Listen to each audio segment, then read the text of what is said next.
Students, today in the third part of mycology, we are going to study about modification of fungal mycelium या fungus में जो mycelium होता है वो किस प्रकार से उसके अंदर मॉडिफिकेशंस हो जाते हैं.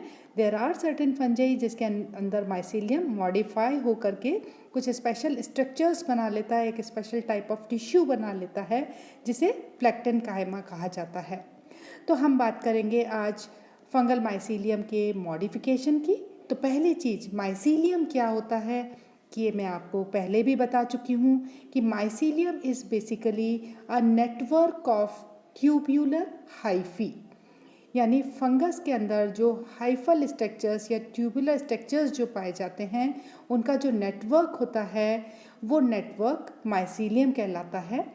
देर आर सम फंजाई जिसके अंदर ये माइसीलियम जो होता है ये एग्रीगेट हो जाता है और एग्रीगेट होकर के वो एक टिश्यू लाइक स्ट्रक्चर बना लेता है और उस टिश्यू लाइक स्ट्रक्चर को हम कहते हैं प्लेक्टन कायमा.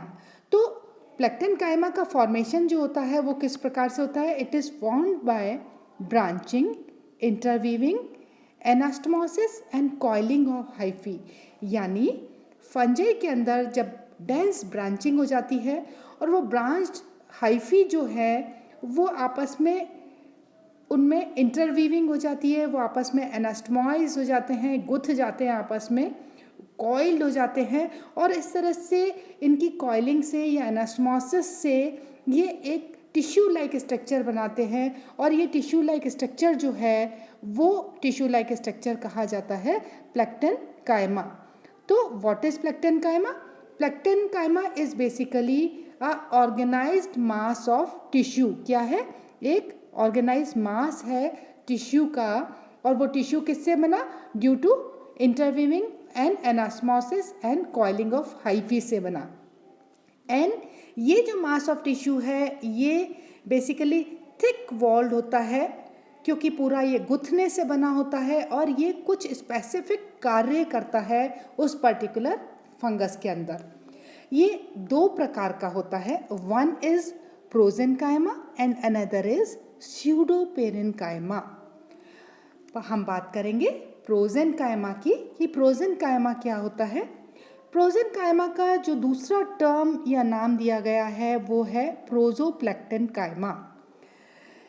यानी प्रोजेनकाइमा वो फंगल टिश्यू होता है जिसके अंदर जो कंपोनेंट हाइफी होते हैं वो लूजली इंटरवोवन होते हैं, लूज होते हैं, वो एक दूसरे से पैरेलली अरेंज होते हैं. You can see in this structure कि यहाँ पर जो हाइफी है दे आर अरेंज पैरेलली. ये इनका अरेंजमेंट कैसा है? इनका अरेंजमेंट कैसा है? पैरेलल अरेंजमेंट है. तो कंपोनेंट हाइफी जो है they do not lose their identity. You can recognize in a tissue, yes, this is one hyphae, this is another hyphae, this is another hyphae. तो 1 2 3 4 5 you can count the hyphaes. तो component hyphae do not lose their identity. तो इस तरह का जो tissue है वो प्रोजोप्लेक्टन कायमा या प्रोजेनकाइमा कहलाता है. इसके अलावा जो दूसरी तरह का जो फंगल टिश्यू है वो फंगल टिश्यू कहलाता है स्यूडोपेरेनकाइमा. स्यूडो माने आभास देने वाला. किसका आभास दे रहा है? पेरेनकाइमा का आभास दे रहा है. तो स्यूडो पेरेनकाइमा जो होता है बेसिकली वो स्यूडो पेरेनकाइमा यानी पेरेनकाइमा का आभास दे रहा है जिसे दूसरा नाम दिया गया है पैराप्लेक्टन काइमा. तो there are some higher fungi जिनके अंदर जो फ्रक्टिफिकेशंस या फ्रूटिंग बॉडीज़ जो बनती हैं उन फ्रूटिंग बॉडीज़ में जो हाइफी जो होते हैं वो क्लोजली पैक्ड होते हैं और इतने एनास्टमॉइज हो जाते हैं कि they completely lose their identity. You can not recognise that this is one hyphae, this is second hyphae. तो they are so much closely packed and anastomose कि दे लूज देयर आइडेंटिटी. और जब हम उसका ट्रांसफर सेक्शन काटते हैं तो they resemble the parenchyma of higher plants. बिल्कुल you can see in this diagram, बिल्कुल क्लियरली यू कैन सी यहाँ पर ये पूरी आपको ओवल शेप जो सेल्स नज़र आ रही हैं ये आपको बिल्कुल ये हाइफल सेल्स, लेकिन ट्रांसवर्स सेक्शन में यहाँ पर आपको बिल्कुल उनका अरेंजमेंट पेरेन्काइमा की तरह नज़र आता है, लेकिन जब आप उसको आप सरफेस से देखेंगे तो वो अपनी आइडेंटिटी पूरी लूज़ कर देते हैं बिकॉज ऑफ द एनास्टमोसिस और because of the interweaving of the hyphae. तो इसीलिए इस तरह के पेरेन्काइमा को, प्लेक्टेन्काइमा को कहा जाता है स्यूडो पेरेन्काइमा, यानी पेरेन्काइमा का आभास देने वाला fungal tissue. In the next slide, you can see जो there are certain hair fungi जिसके अंदर जो प्लेक्टेन्काइमा टिश्यू है they form a somatic structures, और वो सोमेटिक स्ट्रक्चर्स जो बनाते हैं वो स्क्लेरोशिया हो सकते हैं, वो राइजोमॉर्फ हो सकते हैं, या वो स्ट्रोमा हो सकते हैं। तो हम one by one in structures की या इन प्लेक्टेन्काइमेटस टिश्यू की या सोमेटिक स्ट्रक्चर्स की बात करेंगे। तो पहले हम बात करते हैं राइजोमॉर्फ की। तो राइजोमॉर्फ जैसा कि नाम से पता पड़ रहा है एक ग्रीक शब्द है जो कि दो टर्म से मिलकर बना है, one is rhiza and another is morphe. Rhiza means root and morphe means उसका शेप, यानी उसका शेप जो होता है वो रूट की तरह दिखाई देने वाला होता है। इसके अंदर ये राइजोमॉर्फ, ये आप देख रहे हैं इस डायग्राम के अंदर राइजोमॉर्फ का डायग्राम है। ये बेसिकली एक फंगल टिश्यू है या प्लेक्टेन्काइमेटस मास है, हाइफल मास है प्लेक्टेन्काइमा का, और इसके अंदर यू कैन सी ये पूरे के पूरे जो हैं ये आपको हाइफी दिख रहे हैं जो कि पैरेलली रन कर रहे हैं, एक दूसरे से पैरेलली अरेंज है, and they lose their identity.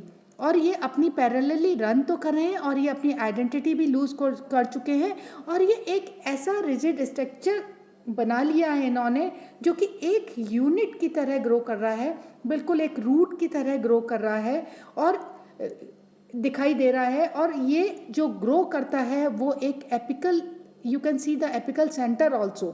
तो इसके अंदर it grows by an apical meristem, बिल्कुल रूट की तरह ये ग्रो करता है। तो जड़ के समान या रूट के समान दिखने वाला ये प्लेक्टेन्काइमेटस टिश्यू जो कि आर्मिलेरिया मेलिया में या लाइकोपर्डोन ऑब्लोंगिस्पोरम के अंदर पाया जाता है। ये फंजाई हैं जिनके एग्जाम्पल्स मैंने आपको बताए हैं, जिसके अंदर ये राइजोमॉर्फ या रूट लाइक फंगल टिश्यू पाया जाता है या सोमेटिक स्ट्रक्चर पाया जाता है जिसे राइजोमॉर्फ कहा जाता है। जब हम इसका लॉन्जिट्यूडनल सेक्शन काटते हैं, when we cut its longitudinal section, तो यू कैन सी इसके दो पार्ट आपको नज़र आएंगे। वन इज़ कॉर्टेक्स जो कि आउटर जो पार्ट है, जो दो एनाटॉमिकल रीजन्स इसके अंदर नज़र आएंगे। एक तो रीजन नज़र आएगा कॉर्टेक्स और दूसरा नज़र आएगा मेड्यूला। मेड्यूला भी दो तरह का है, inner medulla and outer medulla. तो कॉर्टेक्स जो होता है ये पिगमेंटेड स्यूडो पेरेन्काइमा का बना होता है, और जो मेड्यूला होता है वो इनर सॉफ्ट हाइलाइन प्रोजेन्काइमेटस कोर होता है, जिसके अंदर जो फंगल हाइफी जो होते हैं वो लूजली अरेंज होते हैं, दे do not lose their identity. तो ये सॉफ्ट हाईलाइन रीजन जो कोर रीजन है जो कि प्रोजेन्काइमा का बना होता है, ये रीजन मेड्यूला कहलाता है। तो ये दोनों प्रोजेन्काइमा के बने हुए रीजन्स हैं, मेड्यूला और कॉर्टेक्स जो कि आउटर हार्ड रिंड बनाता है, ये पिगमेंटेड स्यूडो पेरेन्काइमा का बना होता है जो कि डेंसली कॉइल्ड हाइफी से, जो कि अपनी आइडेंटिटी लूज कर जाते हैं, उनसे बना होता है। तो in this manner rhizomorph function in the unfavorable conditions. We will move to the next slide where we will discuss the another somatic structure that develops during unfavorable condition, and that is called the sclerotia, या जिसका singular जिसे हम कहते हैं स्क्लेरोशियम। और skleros माने, it is a Greek word, skleros माने hard. तो sclerotium is basically a black hard rounded और ओवल रेस्टिंग बॉडी है।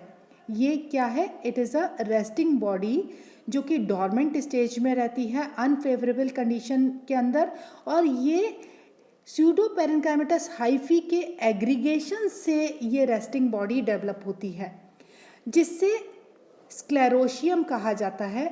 यू कैन सी स्क्लेरोशियम, ये this is a single sclerotium, diagram of a single sclerotium, और ये स्क्लेरोशियम Claviceps के अंदर पाया जाता है। और क्लेविसेप्स जो कि ईयर ऑफ राई यहाँ पे आप देख रहे हैं, जिसके अंदर ये आपको डॉर्मेंट रेस्टिंग ब्लैक कलर्ड आपकी हार्ड राउंडेड आपको ये रेस्टिंग बॉडी आपको नज़र आ रही है, जिसे हम क्या कहते हैं, स्क्लेरोशियम कहते हैं। और जब हम इसका क्रॉस सेक्शन काटते हैं स्क्लेरोशियम का, तो क्रॉस सेक्शन काटने पर भी आपको क्लियर आपको हार्ड रिंड आपको नज़र आता है, जो कि कॉर्टेक्स रीजन कहलाता है, जो कि स्यूडो पेरेन्काइमा का बना होता है। और इनर सॉफ्ट हाईलाइन प्रोजेन्काइमेटस रीजन नज़र आता है, जिसे मेड्यूला कहा जाता है। इसके बाद हम नेक्स्ट सोमेटिक स्ट्रक्चर की बात करेंगे, जो हायर फंजाई के अंदर अनफेवरेबल कंडीशंस में डेवलप होता है। वो है स्ट्रोमा, जो कि ग्रीक वर्ड स्ट्रोमा से मिलकर बना है, माने मैट्रेस, माने कुशन लाइक स्ट्रक्चर। तो अगर हम स्ट्रोमा की बात करते हैं, तो stroma is basically a करेक्टरिस्टिकली shaped माने उसका शेप टिपिकल या तो क्लब शेप होगा, या कुशन शेप होगा, या उसका कप शेप्ड होगा। ये एक फ्रूटिंग बॉडी डेवलप हो जाती है, जो कि pseudo parenchymatous mass of tissue से बनी होती है। किससे बनी है?